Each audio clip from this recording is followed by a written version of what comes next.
everyone. My name is Lopez Matthews, and I am the chair of the Publications Committee for the Association for the Study of African American Life and History. And today I'm here with Dr. Bettye Gardner, Professor Emeritus at Coppin State University, and Felicia Bell, Senior Advisor to the Director of the National Museum of American History. And today we're here to talk about the National Slave Labor Taskforce that was chaired by John Lewis and J.C. Watts in 2007, which they both served on. And so to begin today, I'm going to read both of you a quote from John Lewis from his time on the committee and in his testimony.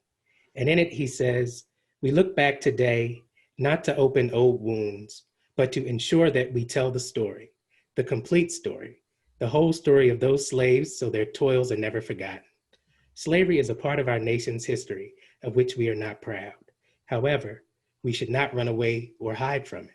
The history of the Capitol, like the history of our nation, should be complete." And so with that statement, John Lewis kind of set up almost where we are today as we look at monuments being taken down around the nation. And so as you hear this quote and you think back to your time on that slave labor task force that looked at the slaves who built the Capitol, what does that bring to mind as you hear that quote? And either of you can start. Well, I'll just start and first of all say thank you for inviting me to be a part of this show and this series with my esteemed colleague, Dr. Bettye Gardner. It's an honor to be a part of this with her.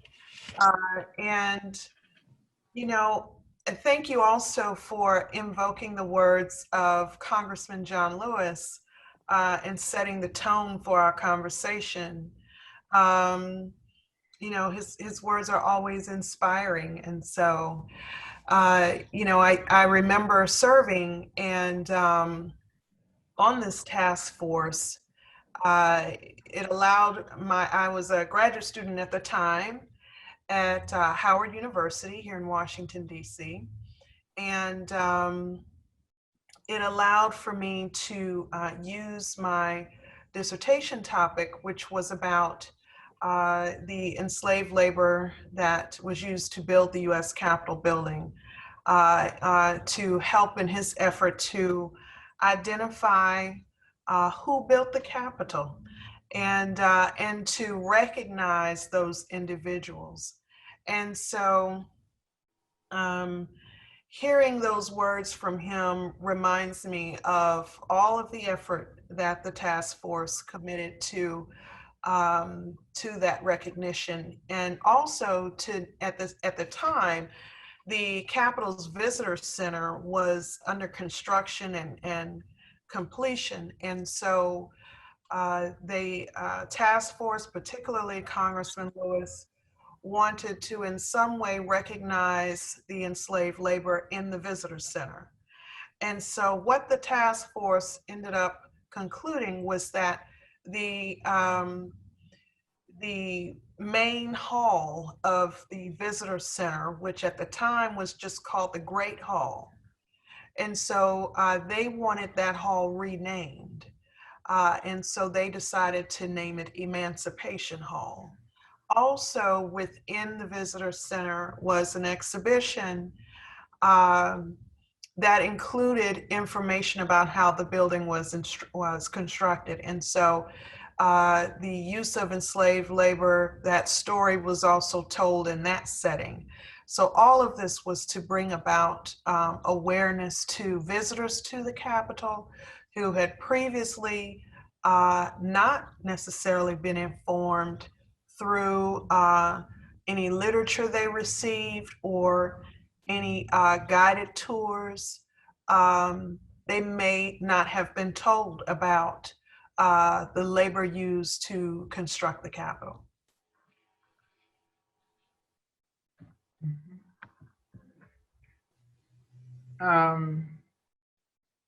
So I guess I will use that as a segue to your question as well, Dr. Matthews.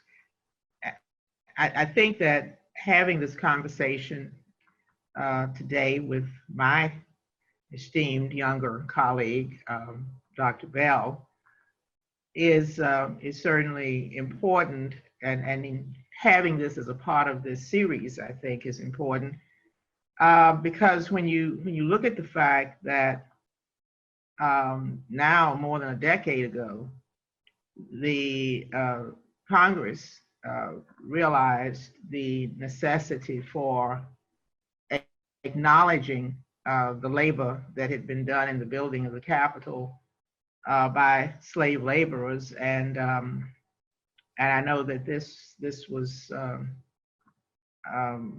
area of research that Dr. Bell was involved in as a graduate student, but that this really, I think, became kind of a major piece of research for you, correct, Felicia? Yes, And one of the persons who was kind of the main figure was man who you did do some research on, out that you feel that piece in. But I think that talking about this today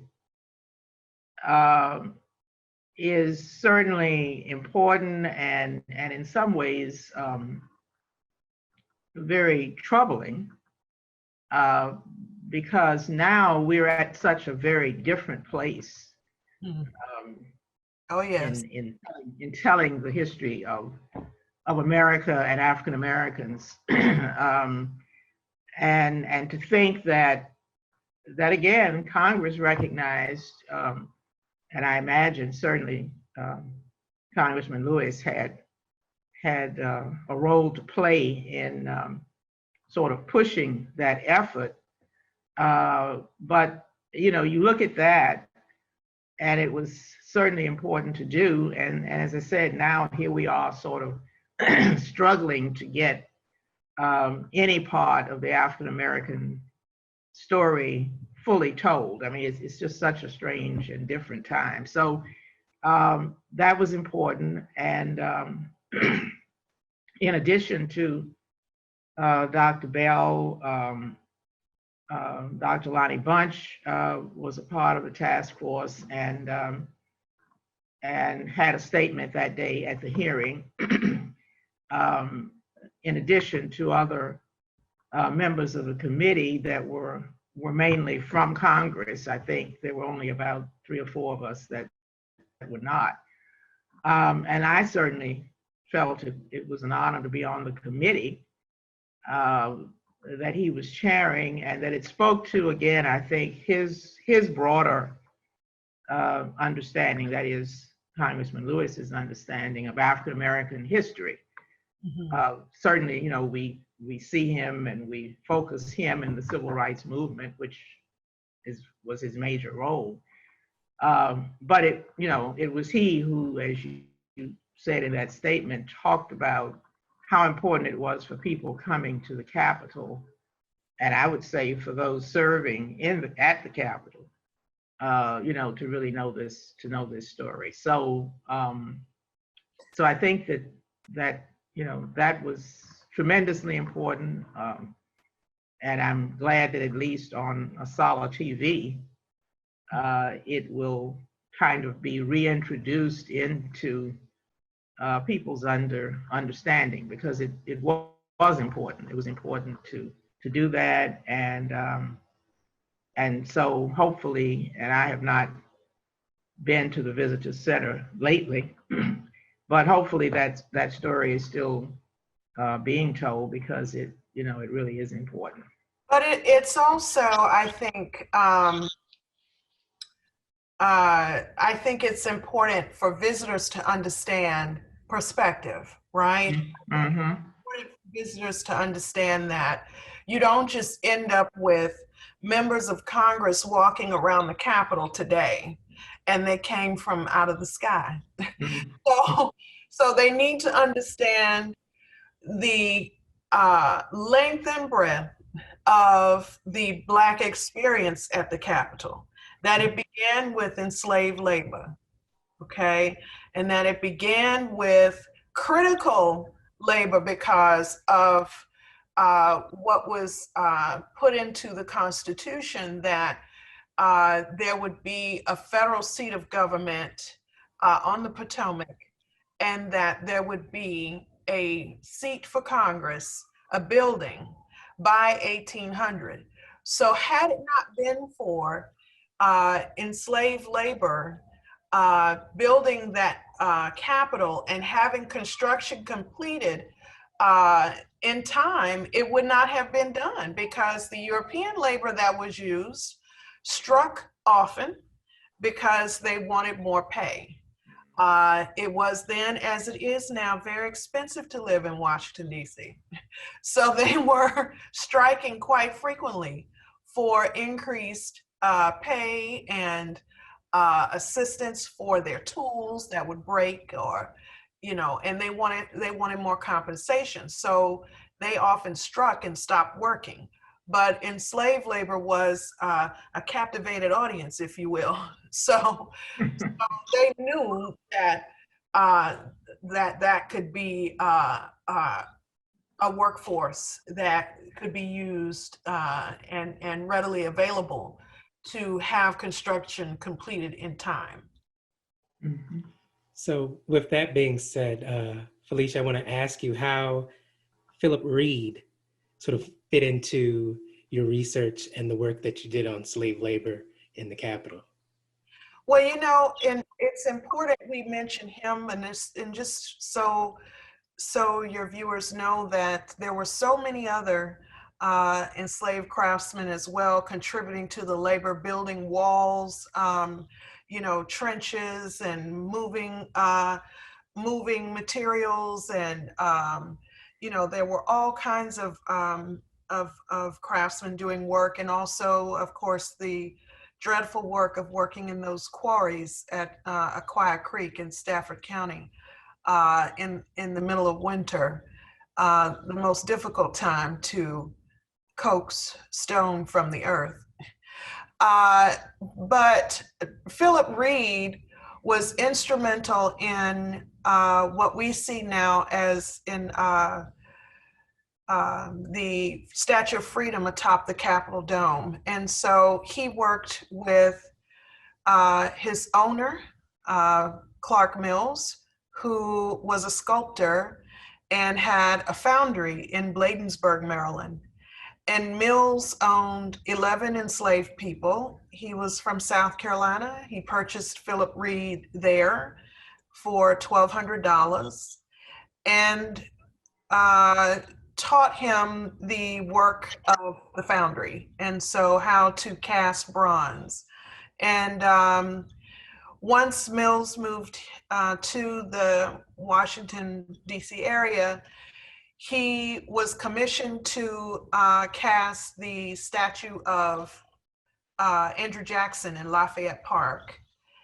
And he did that, which was the first bronze statue in this country and the first equestrian statue with a horse on its hind legs.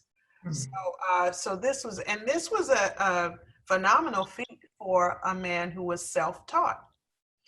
And so Reid likely worked on that project as well. And so then Mills was commissioned to cast the bronze for the Statue of Freedom, which was designed by Thomas Crawford.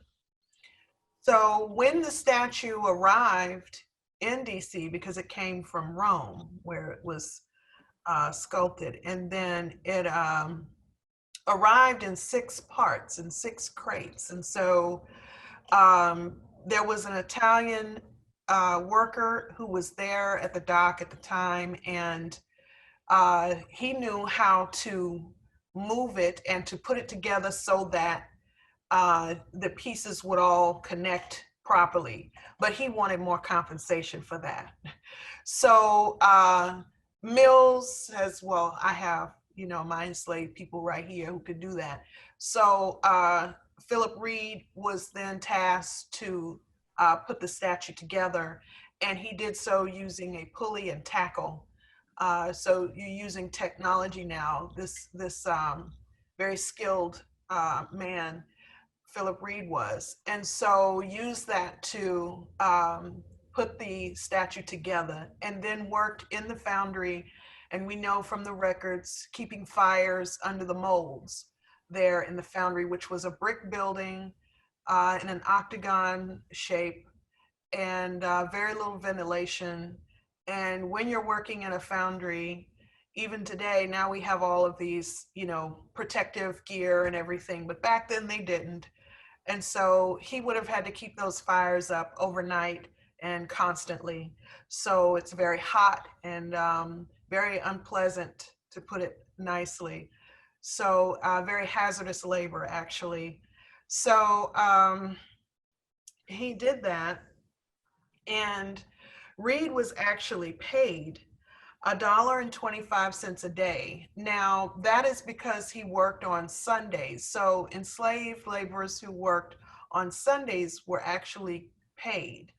And then the commissioners of the District of Columbia had agreements with owners of enslaved people to pay them, I believe it was $5 a month. And so that money would go to the owners, and then at the owner's discretion, they could then pay their enslaved person. So this was a way of hiring out labor. And so, but Philip Reid was instrumental in his work, and he was paid a sum total of $41.25. We don't know if he was there the day the statue was raised atop the Capitol dome, because by then President Abraham Lincoln had issued the DC Emancipation Act, and Reid would have been freed by that. So, but very instrumental in what we know is now one of the most recognizable buildings in the world. Mm-hmm. So with that being said, did you want to say something, Dr. Gardner? No, just that's, of course, a story that is pretty much lost, in history, and I'm sure is a part of the whatever is there in the visitor center. I mean, the statements, the brochures, the whatever. But I mean, I just think that's such an important story that, most folks don't know. They see that statue up top, and of course, don't know any of the real history of it. So, all of this, I think, is time to kind of bring it back out, share it with the public. So in that vein about sharing history with the public, you are a former president of ASALH, and having been around ASALH for a number of years, I wonder if you could share with me sort of what role ASALH has sort of played in supporting not only this story, but sort of supporting, sort of spreading Black history to the public, because that's essentially what the Slave Labor Commission did and what we're doing right now. Mm-hmm. Well, I would say that, excuse me, again, sort of going back to Dr. Woodson's vision of ASALH and what he wanted to accomplish by the founding of the organization. And his mission, as most of us know, was to really educate. Of course, there would be the scholars who would be doing the scholarly work and perhaps writing for the journal Negro History. But additionally, he wanted the masses to be educated. And so I think that, that's a role that ASALH continues to be engaged in, in now. And I think it's important to know that there are many historians, scholars, or humanities scholars, or the various areas that would involve helping to tell the story, the African American story, that there are many of those scholars who have been engaged over time in educating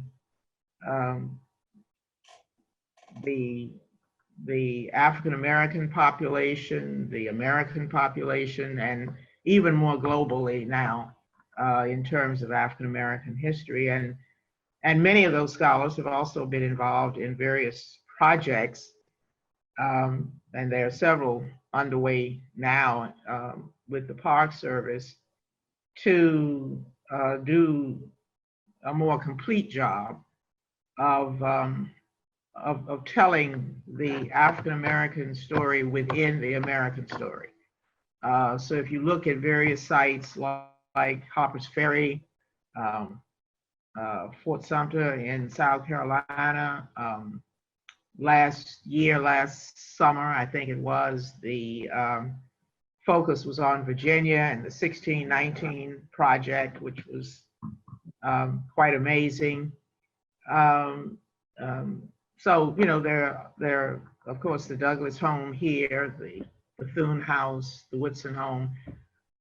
So you have a lot of, now you have much more work being done, I think, to kind of bring, you know, all of those stories together and to tell them in a way that people will, you know, will not be as unaware, perhaps, as they have been in the past. So with that being said, one of the things I did want to ask you, Felicia, before I sort of brought it to today, was how did the work of the task force and outside groups sort of support your work in highlighting the role that enslaved people played in building the Capitol? Well, you know, I think just by providing that opportunity for my testimony before Congress to bring about awareness of this and to contribute toward recognition in the Capitol. And I think it was also serving in that way helped to obviously put it on the congressional record, which I think is important. And, you know, I feel like it was certainly a unique learning experience, obviously, and just a thrill to be a part of that, of such a bright group of scholars. And just, you know, when I first got to Washington, and at the time I was working at the U.S. Capitol Historical Society, I was Director of Education and Programs there. And there was no mention of this, you know, in anything that visitors experienced. And so it was really important that through the leadership of Congressman Lewis and Congressman Watts, that this task force pursued this topic and was persistent and wanted to make sure that this was a part of the learning experience for the visitors. And so, and to be inclusive in how we tell the history of this important building and those who work and serve in it. So, to me, the task force and being a part of that experience, I think, allowed for all of that to happen. And it was more than just a learning experience for me and a congressional testimony at a hearing. It was I think, made an impact in the visitor experience. Mm-hmm. Wonderful. And, you know, that's so great to hear. It's so wonderful to see, you know, history, especially African American history, being brought to the forefront. I think that, you know, so often we don't know the contributions that African Americans have made to this country. And so I thank you for your work, and thank you for your work too, Dr. Gardner. And speaking of knowing our history, I want to bring it up to today because this summer has brought quite the reckoning in terms of racism and America's history, particularly around Civil War Confederate Civil War statues that exist around this country. And so thinking back on your sort of work at the U.S. Capitol Historical Society and your career, Dr. Gardner, how does that, thinking about that, what do you think about this sort of push to remove these Confederate statues? Because they are sort of memorials to a time that most Americans would particularly want to ignore. Mm-hmm. Well, I think the focus on that this summer was very interesting and connected very much to the larger movement of the summer. I do want to, before I continue with that, I do want to just comment again to Felicia with that piece about Reid's involvement with the statue in Lafayette Park. I never knew that story. Oh. And I'm sure that very few other people either, but I mean, that gives it even a different significance to know, that he was actually engaged in that work. Because I think whenever you look at that statue, even when you saw the pictures of, persons trying to pull it down and all of that, you knew that it was a very unusual statue, the crafting of it. And I think maybe somebody wrote something about it, and the fact that the horse is standing up on his hind legs and so forth. So it was certainly unusual. But I think that again, and maybe somebody needs to do some history of the statues in Washington and what their story is and all of that.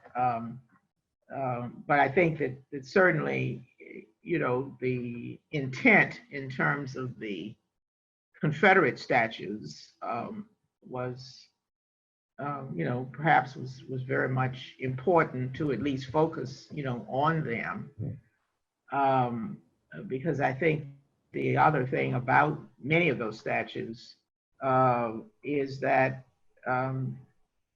actually many of them were, certainly in other places, were actually erected many years after the Civil War. Right. So there were people in the early part of the 20th century, late 19th, early 20th century, that were still trying to sort of resurrect that whole story of the Confederacy. And many of these statues were erected a number of years after the Civil War, which I've always found interesting, that they were still trying to perpetuate that whole image of the Civil War, of why the war was fought, of the lost cause. Lost cause, yes, the lost cause, and kind of bringing it back to life. So many of these were built, were erected, much later than the war itself. And then I was saying that here in Washington, however, one of the sort of concerning aspects of this whole thing was that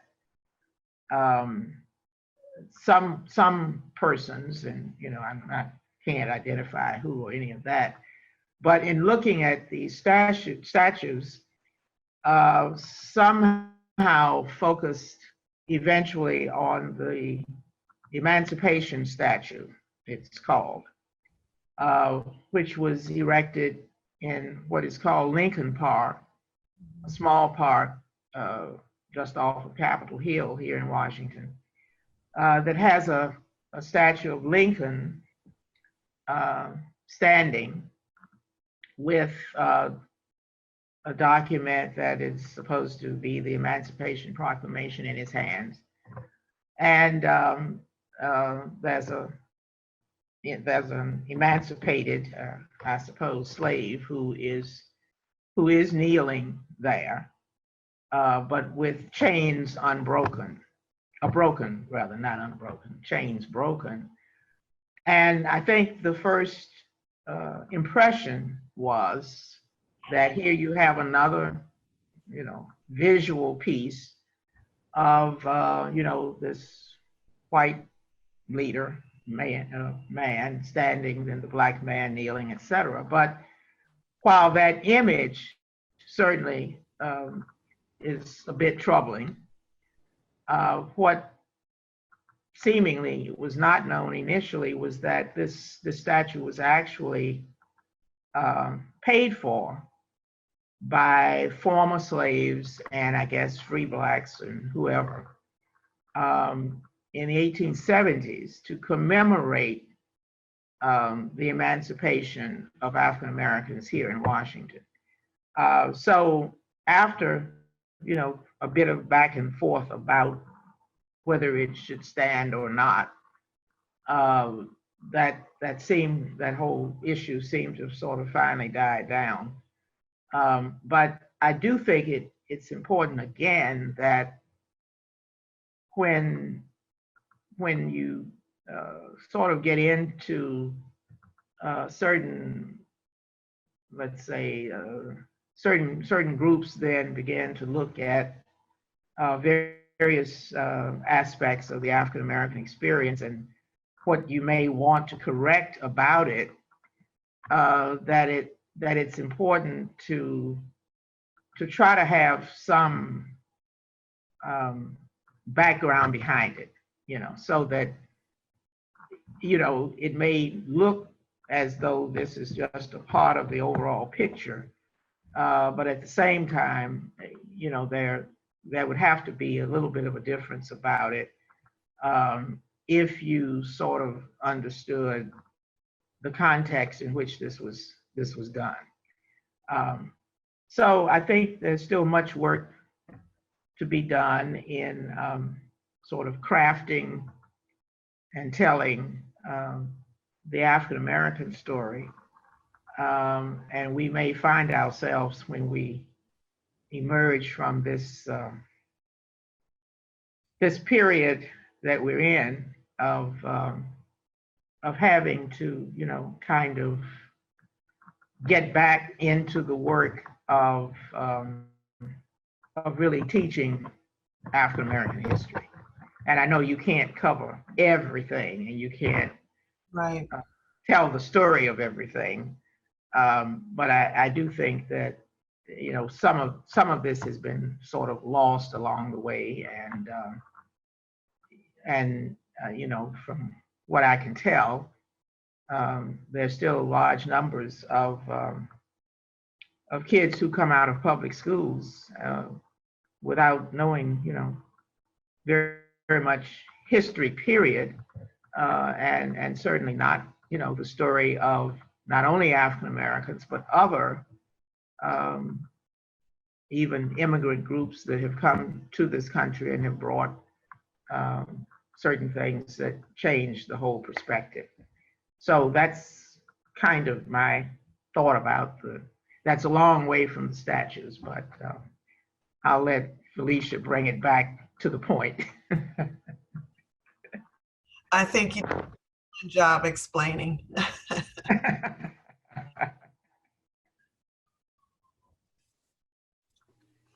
So Felicia, did you have a thought on the statues and sort of the significance of bringing them down, or the significance of having them stand? Because I've heard from people on both sides of the issue, some who think that they need to be taken down because, a statue is something that is honoring somebody. But then I've also heard from people who say we need to leave the statue standing because they feel that people need to know and understand that there were people who did support that cause. They were real people. They weren't this sort of phantom public that you never actually can put a name to. So that you can use these statues to kind of tell the real story of the Civil War. So what do you think? Where do you fall on that scale? Well, I suppose monuments can be used to, tell the story of the very diligent white women who, acting on behalf of the Daughters of the Confederacy, agents, using their agency to procure funds, from white Southerners to erect these statues. I suppose you could tell that story. And how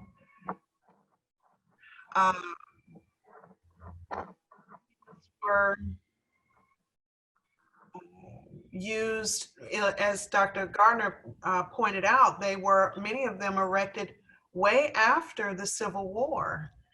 And so what message is that conveying to the public? And also when you're looking at where they were erected, in town squares, at courthouses, prominent locations, what is that saying?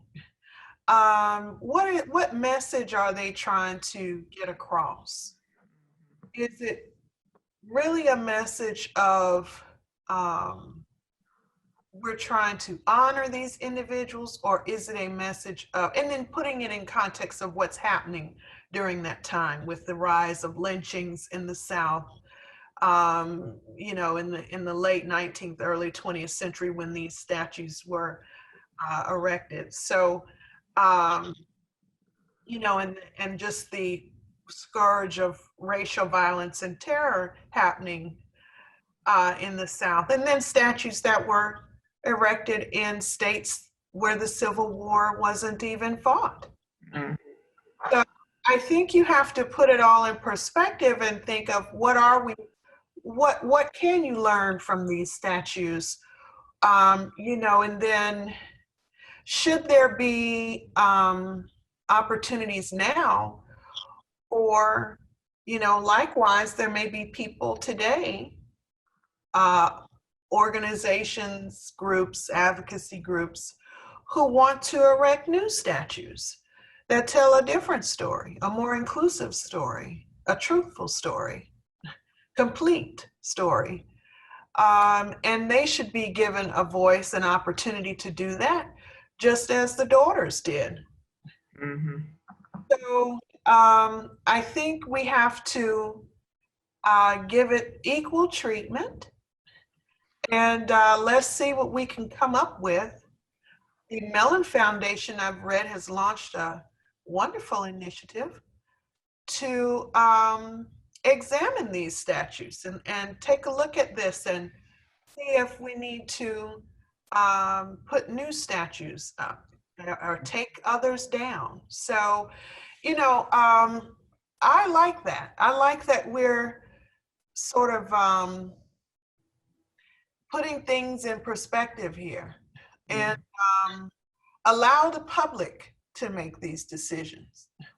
We as historians, our job is to do the research and present that in a truthful, accurate way to the public, and then let the people decide based on the facts of how they want to proceed with recognizing what has happened in America's past. So that's how I will answer that. It's for me to say, I think it was a very clever answer to not say yes or no. But I guess I'm saying I don't necessarily think it's my job to say yes or no. It's my job to present the facts like I just did, and then let the people decide how they want to proceed with recognizing the Civil War and other parts of America's history, and who should be recognized and who should not. I appreciate that. I think that's a wonderful way to put it. And I think there are a lot of other people who probably would benefit from taking that same approach. I won't say who. Even if they're not. Exactly. I guess you've kind of answered my sort of last question in the idea that, do you think there should be a task force to kind of study the monuments? But as we look at things today,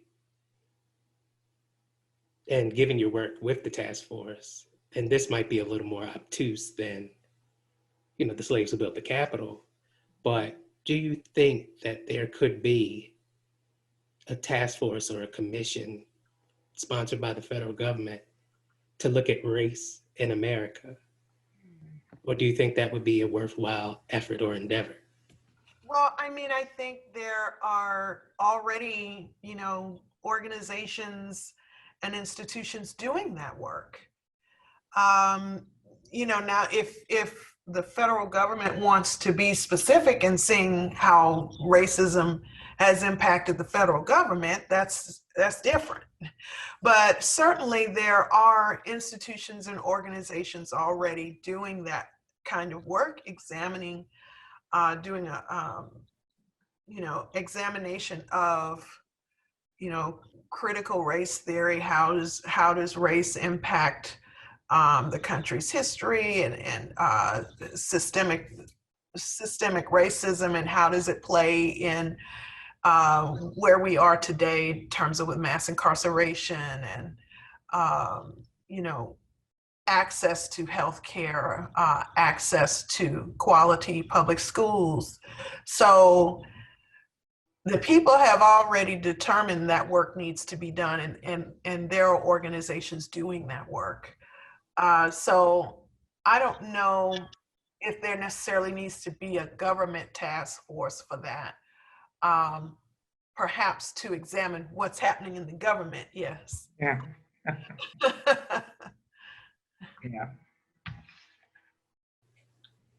Yeah. I'd like to just add one other thing to that, and not certainly so much a task force as and I don't know again if it's something that the federal government would be doing, and I guess after whenever we emerge from where we are now, that there's going to be a need to look at at all of this in a different way. And I think perhaps we were sort of headed in that direction prior to now, and now we much of that has been changed, distorted, misrepresented, etc. And actually, there is underway now an effort to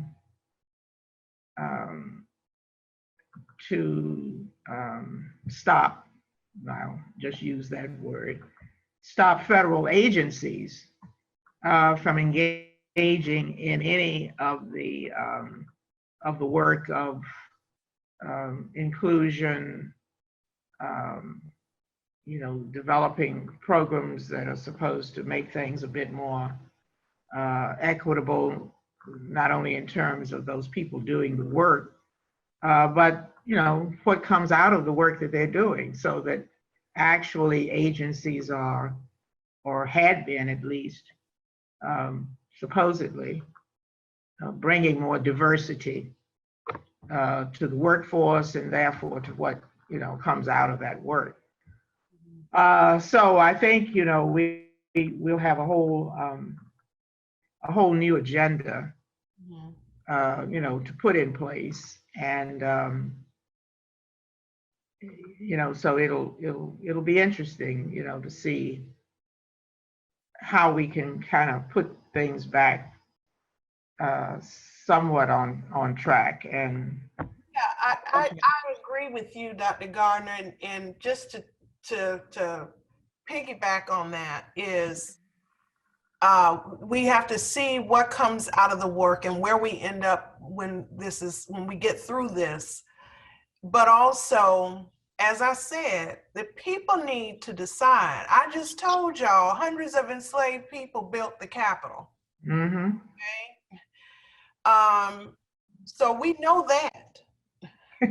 Right. So then what is going to come out of that? And what we haven't discussed in this conversation is reparations. Mm-hmm. And so, you know, we're talking about statues and, you know, that's fine, and how people choose to recognize, but going back to what I said is how the people choose to engage this research that has been done. So, as I said, our jobs is to do the research and present that, which is what we have done. So now the people need to use that to determine, how do you recognize the labor that was used to build not only the Capitol, but this country, Mm-hmm. right? The use of enslaved labor in public works and construction in early America to build infrastructure, roads, public buildings, universities. Mm-hmm. So let's start from there and go, and then you get to where we are today with people talking about statues. So how are we going to use this information that the historians have found and researched and disseminated? How are we going to use that to then argue for reparations, for compensation, for our contributions? So I think that is what we need, what the people need to determine. Mm-hmm.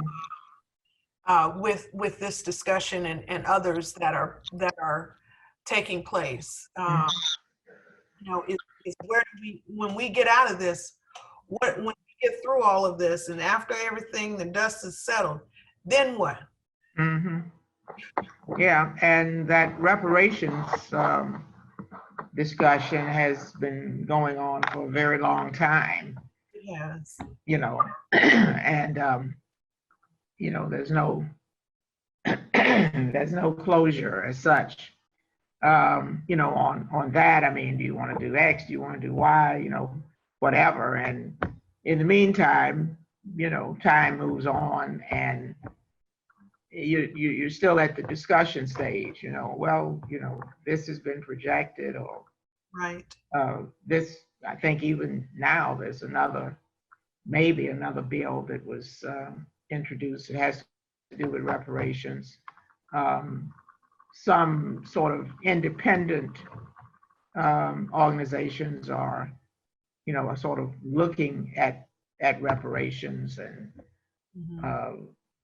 you know what they'll do. I mean, even when they get money, raise money, or whatever.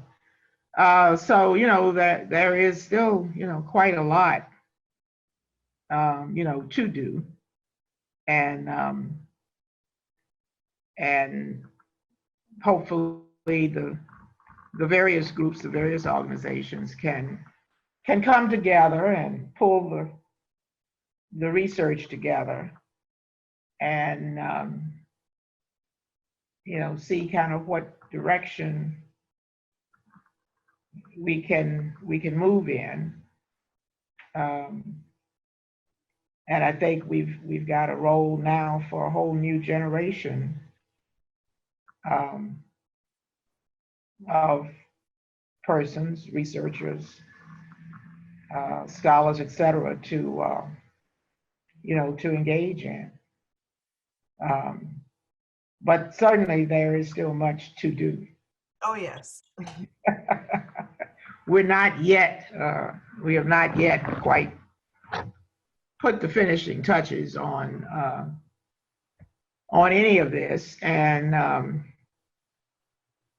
so it will be interesting to see kind of what does emerge from this period that we've been in.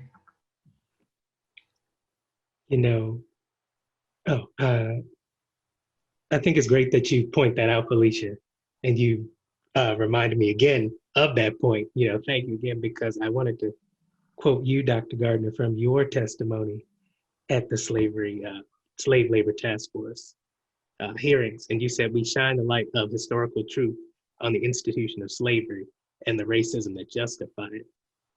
And so I think that, that really speaks to what you said, Felicia, and that, our job as historians is to tell the truth of history and give it to the public. And it is up to the public to decide how they will interpret it and what they will, well, not how they will interpret it, but what they will do with that information. Right. And they can choose to make change, or they can choose to ignore it. And the hope is that they make change, but you can't force it. And so I think that that is a good point.